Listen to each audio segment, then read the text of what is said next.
যোৱাকালি হ'ল মধ্য ব্ৰহ্মপুত্ৰ গাঁও পঞ্চায়তত আৰু আজি ইয়াত দুদিনীয়া কাৰ্যসূচীৰে 18th and 19th আমাৰ ইউনিচেফৰ সহযোগত ইয়াত এটা দিগদৰ্শন কাৰ্যসূচী আৰম্ভ কৰা হৈছে। গোলাঘাট জিলাত আৰম্ভ কৰিছোঁ। আমি উদ্বোধনী অনুষ্ঠানটি প্ৰথমতে নৰ্থ ব্লকত আৰম্ভ কৰিছিলোঁ। এই স্থানতেই আমি এই সপ্তাহ কাৰ্যকৰণ কৰাৰ লগতে আমাৰ আৰু এটা লক্ষ্য আছে, যাতে গোলাঘাট জিলাৰ নৰ্থ ব্লকৰ উত্তৰ উন্নয়ন খণ্ডটো আমি অক্টোবৰ মাহৰ ভিতৰত সম্পূৰ্ণ অনাময় আঁচনিৰ দ্বাৰা সামৰি ল'ব পাৰোঁ। ইতিমধ্যে আমি কাম কাজ আৰম্ভ কৰিছোঁ আৰু আমি আনন্দৰে ক'বলৈ আপোনালোকক বিচাৰিছোঁ যে এই কাৰ্যত আমি সকলোৰে সহযোগিতা পাইছোঁ। ইতিমধ্যে ইউনিচেফে আমাক সহায় কৰিছে, জিলা প্ৰশাসনে সহায় কৰিছে, লাইন ডিপাৰ্টমেণ্ট অৰ্থাৎ পঞ্চায়তী ৰাজ অনুষ্ঠান, আমাৰ স্বাস্থ্য বিভাগ, সমাজ কল্যাণ বিভাগ, শিক্ষা বিভাগ আমাক সকলোৱে আগবাঢ়ি আহিছে আৰু স্বেচ্ছাসেৱী সংগঠন আৰু মহিলা সংগঠনবোৰৰ উৎসাহ অতি আগ্ৰহ অতি উৎসাহজনক। এতেকে আমি আশা কৰোঁ সকলোৰে সহযোগিতাত আমি অক্টোবৰৰ ভিতৰত এই লক্ষ্যত উপনীত হ'ব পাৰিম।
মই এটা প্ৰচেষ্টা চলাইছিলোঁ যে এটা নতুন টেকনলজিটো আমি ইমপ্লিমেণ্ট কৰি পেলাই চাওঁ।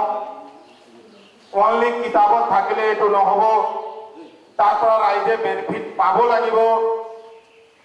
তেনেহ'লে একটা টেকনলজি লৈ পেলাই মই এক্সপেৰিমেণ্টেল বেচিছত এটা কৰিছিলোঁ, তাত আমি গুড ৰিজাল্ট পাইছোঁ। মই আপোনাক অলৰেডি ক'লোঁ। এই যে আজিকালি আপোনালোকে প্ৰচাৰ মাধ্যমত গ'লে আপুনি চাব যে বহুত এনেকুৱা কমাৰ্চিয়েল ফিল্টাৰ ওলাইছে।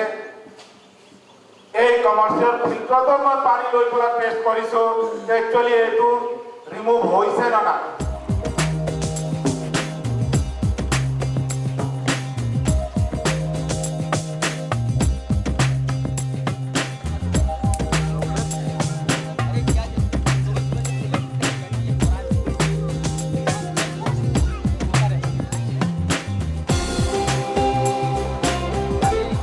यहाँ पर हम लोग यहाँ 2 डिस्ट्रिक्ट में काम कर रहे हैं। शिवसागर प्लस गोलाघाट में आज से ही ट्रेनिंग शुरू हुआ है और हम लोग बिहेवियर चेंज के ऊपर काम करते हैं कि जो खुले में लोग जाते हैं उसका व्यवहार परिवर्तन कैसे किया जाए, उस पर हम लोग काम करते हैं। नहीं सीखने को मिला अच्छा, जब आप साफ सुथरा रहेगा तो अच्छा हमारा गांव होगा।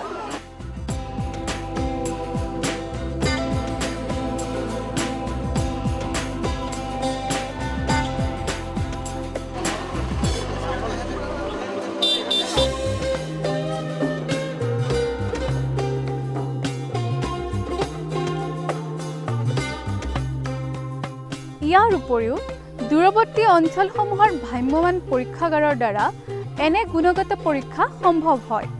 ডিব্ৰুগড় তিনিচুকীয়া অঞ্চলত বসতি কৰা চাহ জনগোষ্ঠীয় লোকসমূহৰ এই অভিযানত অন্তৰ্ভুক্ত কৰা হয়। মাৰ্চলৈ সপ্তাহজোৰা কাৰ্যসূচীৰে পালন কৰা হৈছে। আমি কিছু অনাময় বাট শৌচাগাৰ নিৰ্মাণ কৰক আৰু তাৰ ব্যৱহাৰ কৰক। শিশুৰ মলমূত্ৰ শৌচাগাৰ পকাই উতলাই ঠাণ্ডা কৰি লওক। অনাময় শৌচাগাৰ আৰু নিৰাপদ খোৱা পানী পৰিয়ালৰ সুস্বাস্থ্যৰ আধাৰ। নহ'লে আপোনাৰ হাতৰ আপোনাৰ অজানিতে লাগি থকা বীজাণু খাদ্যৰ লগত আপোনাৰ দেহত প্ৰৱেশ কৰি স্বাস্থ্য হানি কৰিব পাৰে। মুকলিত মলত্যাগ কৰাৰ অভ্যাস পৰিহাৰ কৰক।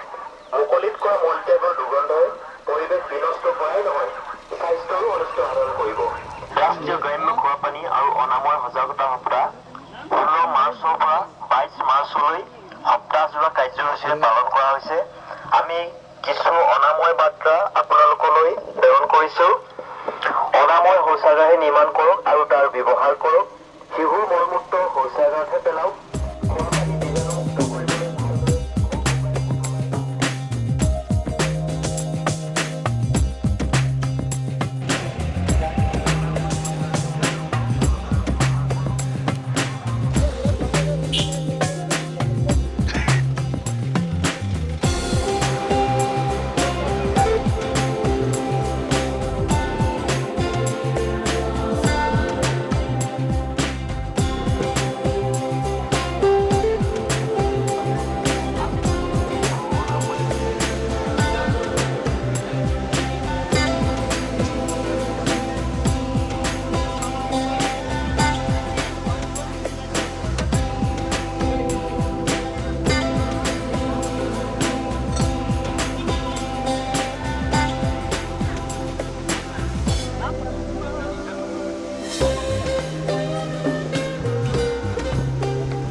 মই মানে এইটোৱে আপোনালোকক সকলোকে ক'ব খুজিছো, বিশেষকৈ আমাৰ বাইদেউসকল আছে, যিটো চৰকাৰে কিবা যদি আপোনালোকক দিয়ে এইটো মানে ভালকে চোৱা চিতা আপোনালোকৰ দায়িত্ব।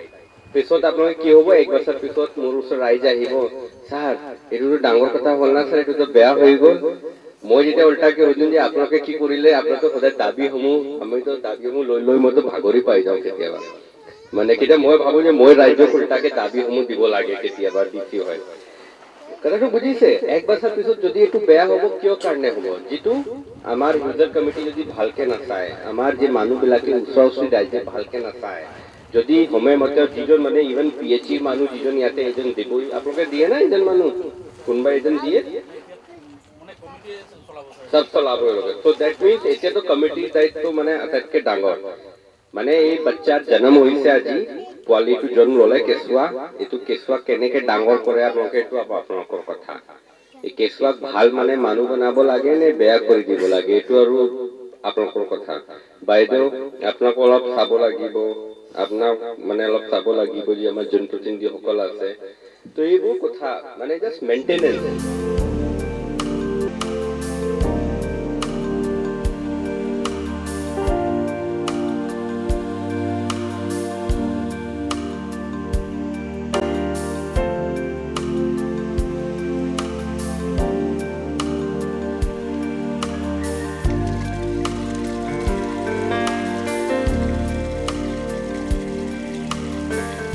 এতিয়া ধৰক এই ছাপ্লাইটো বহাৰ পৰা তেওঁ সেইখিনি মানে দুখটো আমাৰ দূৰ হৈছে আৰু এতিয়া ধৰক ধুনীয়া পানীকণ পাইছোঁ। আগতে পানীৰ কাৰণে বহুত অসুবিধা হৈছিলে, বহুত দূৰৰ পৰা পানী আনিবলগীয়া হৈছিলে। এতিয়া পানীখিনিৰ পৰা আমাৰ যথেষ্ট সুবিধা হৈছে, কাপোৰ কানি ধোৱা মেলা সেইখিনিও যথেষ্টখিনি সুবিধা পাইছোঁ পানীৰ পৰা। গতিকে হোম কানেকশ্যনটো দিয়াৰ পিছত আমি পানীৰ বহুত সুবিধাই পাইছোঁ।